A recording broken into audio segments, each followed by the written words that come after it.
इच्छाधारी चिड़िया नागिन का बदला। गौरी नाम की कौवन अपने बेटे कालू के साथ रहती थी। वह दोबारा गर्भवती थी और एक बच्चे को जन्म देने वाली थी। उसके पति मोनू कौवे की मौत पिछले ही महीने हुई थी। कारण था कार एक्सीडेंट, जिसके बाद से गौरी पर ही सारी जिम्मेदारी आ गई। कुछ महीनों बाद गौरी को एक बेटी होती है, जिसका नाम गौरी टूनी रखती है। एक दिन कालू टूनी के साथ खेल रहा था और उसकी माँ गौरी रसोई में खाना बना रही थी कि तभी गौरी बहुत जोर जोर से चिल्लाना शुरू कर देती है। बचाओ बचाओ, यहाँ तो बहुत सारे सांप हैं, बचाओ, अरे ये मुझे डस लेंगे, बचाओ। कालू तुरंत टूनी को अपनी गोद में उठाए अंदर जाता है और देखता है कि उसकी माँ के ठीक सामने एक बड़ा सा सांप अपना फन लहराए खड़ा है। कालू उसे भगाने की कोशिश करता है। भाग यहाँ से, चल चल भाग। वह नाग नहीं जाता। तभी टूनी चिड़िया अपनी नजर उस सांप की तरफ घुमाती है और सांप उसको देखकर चुपचाप वहाँ से चला जाता है। ऐसे ही कुछ साल बीत जाते हैं। टूनी अब थोड़ी बड़ी हो जाती है। एक रात में अपनी माँ गौरी के पास सो रही थी कि अचानक टूनी को सपने में किसी की आवाज सुनाई देती है। वह आवाज किसी पक्षी की नहीं थी। टूनी, टूनी, तुम कभी अपने मकसद को भूल मत जाना, इसलिए तुम्हें जन्म लिया है। तुम्हें वो मकसद पूरा करना है टूनी, ये याद रखना। ये आवाज सुनकर टूनी नींद में ही चलने लगती है। ऐसे चलते चलते वह जंगल में पहुंच जाती है, जहां वो एक जगह जाकर रुक जाती है। वहां बहुत सारे सांप थे, जिसमें से कुछ सांप टूनी के ऊपर चढ़ जाते हैं, पर टूनी को अभी भी कुछ महसूस नहीं होता, क्योंकि वह गहरी नींद में थी। उधर उसकी माँ गौरी जब जागती है और टूनी को अपने आसपास नहीं देखती तो बहुत घबरा जाती है। मेरी बच्ची टूनी कहाँ है? कालू वहाँ दौड़ता हुआ आता है। क्या हुआ माँ, क्यों चिल्ला रही हो? बेटा देख, टूनी यहाँ पर नहीं है, पता नहीं कहाँ चली गई। इस अंधेरी रात में वे पता नहीं कहाँ चली गई। माँ रुको, मैं पूरे घर में देख लेता हूँ। कालू जाता है और पूरे घर में देखता है, पर उसे टूनी कहीं दिखाई नहीं देती। अब कालू भी परेशान हो जाता है। माँ, छोटी इस अंधेरी रात में कहाँ गई होगी? रुको, तुम यहीं रुको, मैं उसे जंगल में देख कर आता हूँ। कालू जैसे ही घर से जाने को होता है कि तभी टूनी आ जाती है। उसे देखकर दोनों थोड़ी राहत की सांस लेते हैं। टूनी, तू इतनी रात को कहाँ गई थी? भाई, मैंने घर के पीछे किसी की आवाज सुनी, बस उसे ही देखने गई थी। चल ठीक है, आ चल सो जा, और अगली बार ऐसे बाहर मत जाया कर। हमने से किसी को जगा दिया कर। जवान चिड़िया का घर से आधी रात को निकलना अच्छी बात नहीं। ठीक है माँ।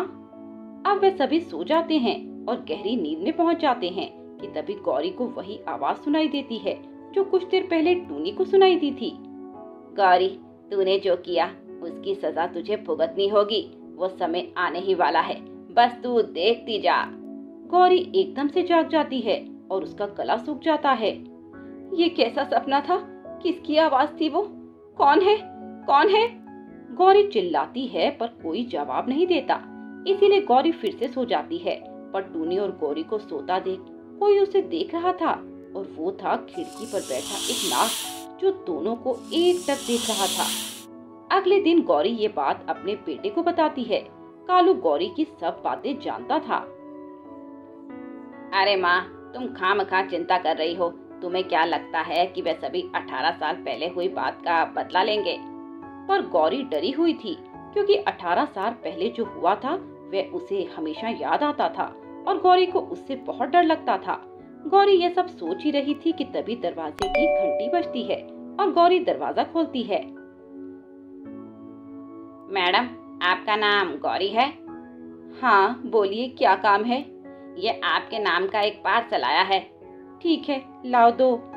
कबूतर उसे पार्सल पकड़ाता है और गौरी उस पार्सल को खोलती है। गौरी जैसे ही वे पार्सल खोलती है तो उसमें से बहुत सारी छोटी छोटी चमगादड़ निकलकर उड़ने लगती हैं। गौरी उस बक्से को दूर फेंक देती है, पर साथ ही वो भी फर्श पर गिर जाती है। ये क्या हुआ? तभी वह कबूतर जोर जोर से हंसने लगता है। गौरी उसे फिर से देखने की कोशिश करती है, पर वह कबूतर वहां से जा चुका था। गौरी ये देखकर हैरान रह जाती है। अरे, अभी तो वो कबूतर यहीं खड़ा था, अचानक से कहाँ गया? तभी उसकी नजर सामने जा रहे एक सांप पर पड़ती है जो रेंगते हुए जंगल की तरफ जा रहा था। तभी वो सांप गौरी को देखता है और गौरी को एक आवाज आती है, गौरी तैयार हो जा, समय आने वाला है तेरी मौत के दिन का। जी ले जिंदगी, क्योंकि उसके बाद तो तेरी मौत आने ही वाली है। ये आवाज सुनकर गौरी के होश उड़ जाते हैं और उसके पसीने छूटने लगते हैं। देखते ही देखते वे चक्कर खाकर गिर जाती है और बेहोश हो जाती है। जब उसे होश आता है तो वे देखती है कि उसके सामने कालू और टूनी खड़े हुए हैं। माँ, तुम ठीक तो हो ना? तुम्हें आखिर क्या हो गया था? बोलो ना माँ। हाँ माँ, आखिर ऐसा क्या हुआ कि तुम चक्कर खाकर गिर गई? गौरी घबराते हुए सारी बात बताती है, जिसे सुनकर कालू कहता है, अरे माँ, यह सब तुम्हारे मन का वहम है और कुछ नहीं। आप अभी भी 18 साल पहले हुई बात को लेकर परेशान हैं। समझ नहीं आता आप कब उससे बाहर निकल पाएंगी। क्या क्या बात भाई? 18 साल पहले क्या हुआ था? बताओ ना मुझे। तो सुन। कालू टूनी को 18 साल पहले जो हुआ वह बताने लगता है। टूनी, तब मैं बहुत छोटा था और मुझे सांपों से बहुत डर लगता था और पता नहीं चला कि वह डर कब नफरत में बदल गया। कालू तब बहुत ही असभ्य कौवा था और हर पशु पक्षी को बहुत परेशान करता था और उन्हें बेमतलब मारता पीटता था। एक दिन उसे जंगल में एक सांप दिखाई दिया। उस दिन जंगल में नाग पंचमी थी। कालू ने उस सांप का पीछा किया। माँ, आज देखना मैं इस सांप को कैसे मारता हूँ। हाँ हाँ मेरे बेटे, मैं देख रही हूँ। कालू और गौरी उस सांप का पीछा करते हैं। तभी वे देखते हैं कि वह सांप एक जगह जाकर बैठ जाता है और वहाँ बहुत सारे सांप आकर बैठने लगते हैं। तभी कालू अपनी माँ से कहता है, देखो माँ, कितने सारे सांप हैं, इन्हें मारने में तो बहुत मजा आएगा। हाँ मेरे बेटे, तो इंतजार किस बात का? माँ, मैं एक सांप को नहीं बल्कि सभी को एक साथ मारना चाहता हूँ, आग लगाकर। अरे वाह, इसमें तो बड़ा मजा आएगा। चल तू रुक, मैं मिट्टी का तेल और माचिस लेकर आती हूँ। हाँ माँ, जल्दी जल्दी लाओ, कहीं यह सांप भाग ना जाए। अरे ये कहीं नहीं जाएंगे, बस मैं अभी आई। गौरी जल्दी घर जाकर मिट्टी का तेल और माचिस लेकर आती है और वह तेल जल्दी से उन सांपों पर फेंक देती है। बेटे देख क्या रहा है, लगा दे आग। कालू माचिस जलाकर उन सांपों पर फेंक देता है और देखते ही देखते वे सभी सांप आग में जलने लगते हैं, जिसे देखकर गौरी और कालू को बहुत मजा आता है और वे जोर जोर से हंसने लगते हैं। मजा आ गया माँ, मजा आ गया, देखो कैसे जल रहे हैं। देखते ही देखते वे सभी सांप आग में जलकर राख हो जाते हैं और गौरी और कालू वहाँ से मजे लेकर अपने घर वापस आ जाते हैं। तभी उनके बाद वहाँ जले हुए नागों के पास उनके नागराज आते हैं। नागराज के साथ साथ और भी सांप वहाँ आते हैं जो नाग पंचमी के दिन इधर उधर दूध पीने गए हुए थे। इन सांपों के बीच नागराज की पत्नी चुनमुन भी थी, जो जलकर अब मर चुकी थी। यह देखकर नागराज गुस्सा हो गए और क्रोध में बोले, चुनमुन, मेरी चुनमुन, ये क्या हो गया? तुम मुझे छोड़कर नहीं जा सकती, मैं तुम्हारे बगैर कैसे जीऊंगा? बदला बदला, अब तुम अपना बदला लोगी। तुम्हें एक बार और जन्म लेना होगा और अपनी मौत का बदला लेना होगा। यह सुनकर टूनी चिड़िया की आंखों में आंसू आ गए। कालू भाई, ये आपने अच्छा नहीं किया, आपको ऐसा नहीं करना चाहिए था। आपने जो भी किया बहुत गलत किया। नहीं नहीं, मैंने कुछ गलत नहीं किया। मुझे आज भी अपने किए पर कोई पछतावा नहीं। मुझे उन सांपों से आज भी उतनी ही नफरत है जितनी कल थी। रात को जब सभी सो गए तो टूनी आज फिर नींद में उठकर चलने लगती है और चलते चलते जंगल में चली जाती है और वहाँ से आकर चुपचाप अपने बेड पर लेटकर सो जाती है। ऐसे ही कुछ दिन बीत जाते हैं और नाग पंचमी का दिन आ जाता है। गौरी कौवन आज बहुत डरी हुई थी, इसीलिए आज उसका पूरा दिन डर कर बीत रहा था, पर पूरे दिन कुछ ऐसा वैसा नहीं होता। रात को गौरी इसीलिए बेफिक्र होकर सो जाती है। कालू भी अपने कमरे में सो जाता है और उधर टूनी हमेशा की तरह रात को नींद में चलने लगती है और जंगल की तरफ चली जाती है। गौरी भी उठकर यह सब देख लेती है और टूनी का पीछा करने लगती है। अरे ये इतनी रात को कहाँ जा रही है? गौरी कालू के पास जाती है और उसे सब कुछ बता देती है। चल माँ, आज पीछा करते हैं और देखते हैं आखिर वो कहाँ जा रही है। टूनी जंगल की तरफ बढ़ती जा रही थी और कालू और गौरी उसका पीछा कर रहे थे। टूनी तभी जंगल के बीचों बीच पहुँच जाती है। तभी वह दोनों देखते हैं कि टूनी के आसपास बहुत सारे नाग नागिन इकट्ठा होने लगे और टूनी भी नागिन की तरह नाच रही है। अरे कालू, ये टूनी को क्या हुआ? ये ऐसे नागिनों की तरह क्यों नाच रही है? क्या हुआ इसे? पता नहीं माँ, मैं तो खुद देखकर हैरान हूँ। उन दोनों के तो होश उड़े हुए थे। माँ, मुझे बहुत डर लग रहा है, चलो जल्दी यहाँ से निकल चलते हैं। पर टूनी को लिए बगैर कैसे जा सकते हैं? माँ चलो, मुझे तो कुछ गलत महसूस हो रहा है। तभी टूनी जोर जोर से हंसने लगती है। सही महसूस हो रहा है तुझे? आज तेरी मौत आई है और गौरी तू भी नहीं बचेगी, तुम दोनों मरोगे। तुम दोनों को मार दूंगी मैं, किसी को जिंदा नहीं छोड़ूंगी, एक एक को मारूंगी। ये सुनकर दोनों के हाथ पैर कांपने लगते हैं और टूनी की आंखें नीली हो जाती हैं। साथ ही और भी नागिन अपने पक्षी रूप में आने लगते हैं। बेटी टूनी, ये सब क्या कह रही है? जानती भी है? बेटी होश में आ। मैं तेरी कोई बेटी बेटी नहीं, मैं नागिन हूँ, नागिन, वही नागिन जिसे 18 साल पहले तुम दोनों ने बड़ी बेरहमी से मार दिया था और मुझे मेरे पति से दूर कर दिया था। ये कहते ही टूनी नागिन में बदल जाती है, एक इच्छाधारी नागिन के रूप में आ जाती है और दोनों वहाँ से भागने लगते हैं। माँ भागो, यहाँ रुके तो ये नाग नागिन हमें नहीं छोड़ेंगे। वे नाग नागिन भी उन दोनों का पीछा कर रहे थे, साथ में टूनी भी उनका पीछा कर रही थी। भाग लो, भाग कर आखिर जाओगे कहाँ? आज तो तुम्हें मेरे हाथों से कोई नहीं बचा सकता। बचाओ बचाओ बचाओ बचाओ, कोई तो हमें बचाओ, ये हमें नहीं छोड़ेंगे। वो दोनों चिल्लाते हुए दौड़े जा रहे थे पर कोई उनकी नहीं सुनता।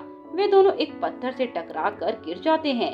तभी टूनी उनके सामने आती है। अफसोस, पर तुम्हारी मदद के लिए कोई नहीं आने वाला। आज तुम्हें मेरे हाथों से कोई नहीं बचाएगा। तभी वहाँ नागराज आते हैं। टूनी, सोचती क्या हो? मार डालो और ले लो अपना बदला।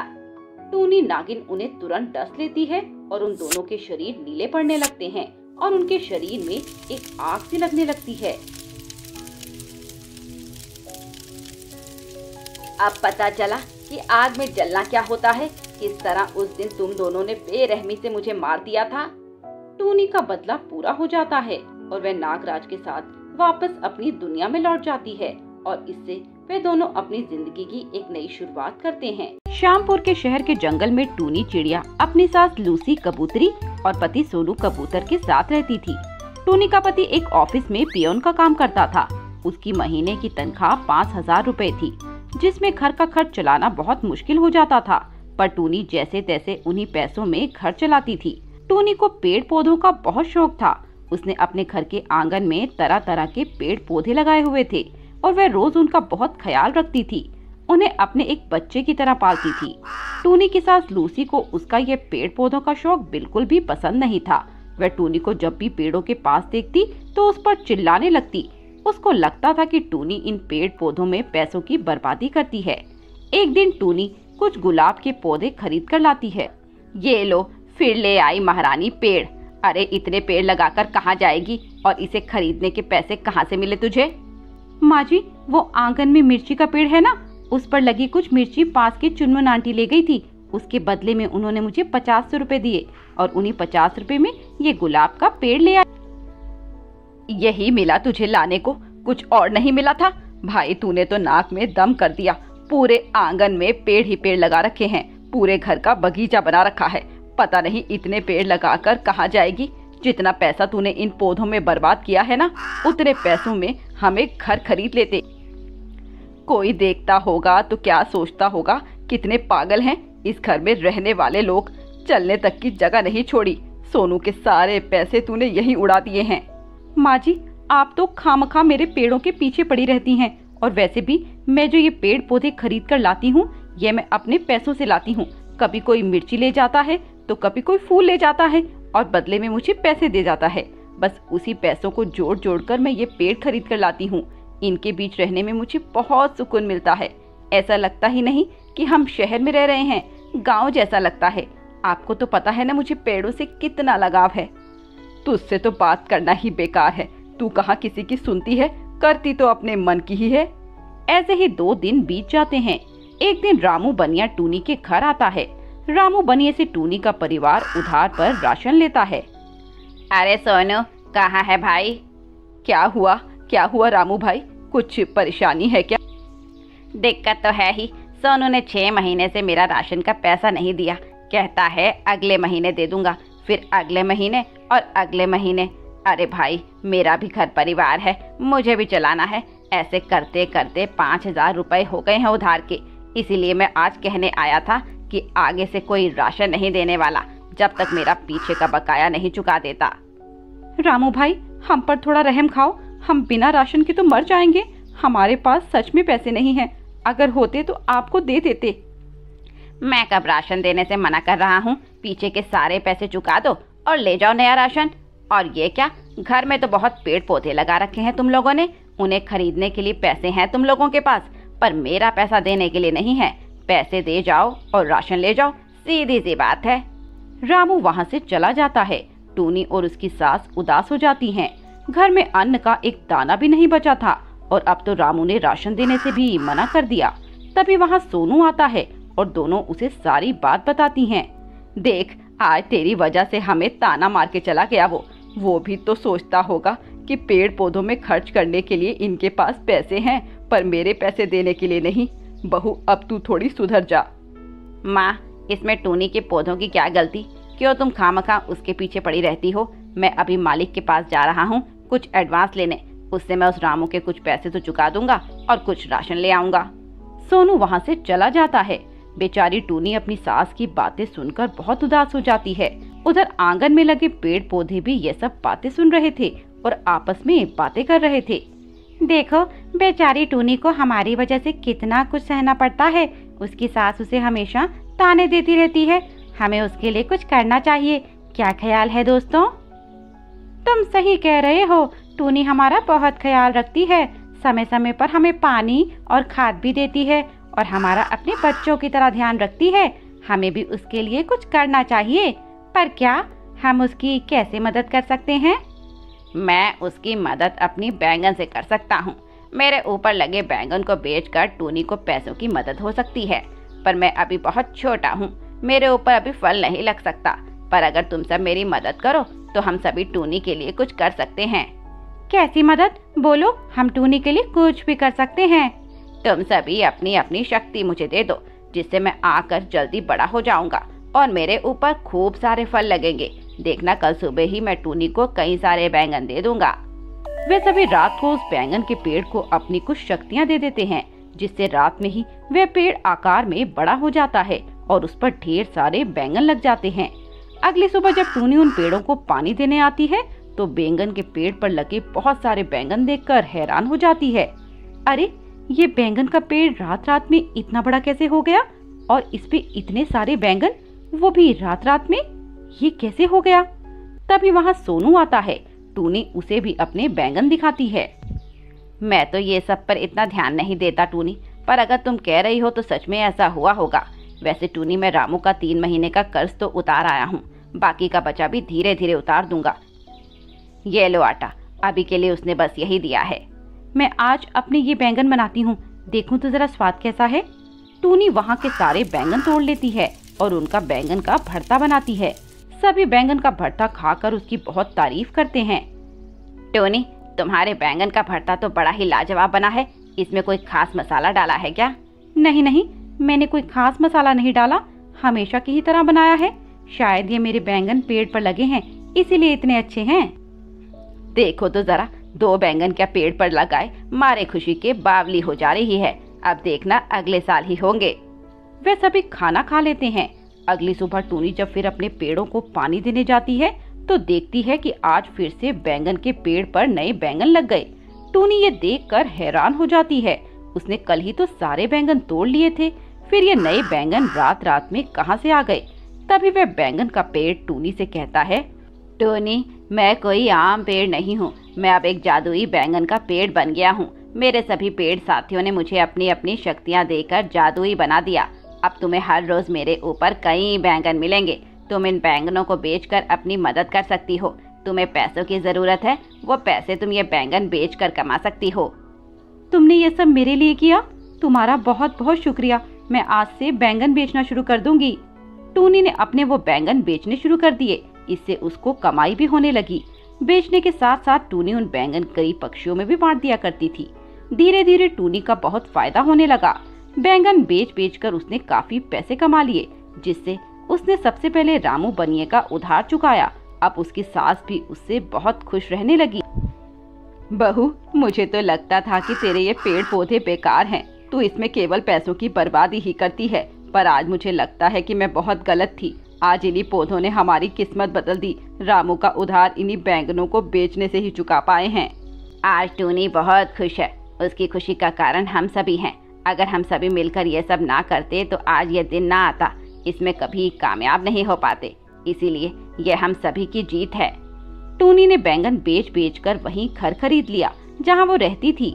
टूनी के पास अब किसी चीज की कोई कमी नहीं थी।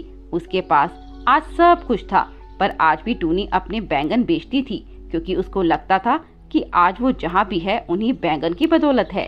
इसीलिए वह कभी अपने काम से पीछे नहीं हटती थी।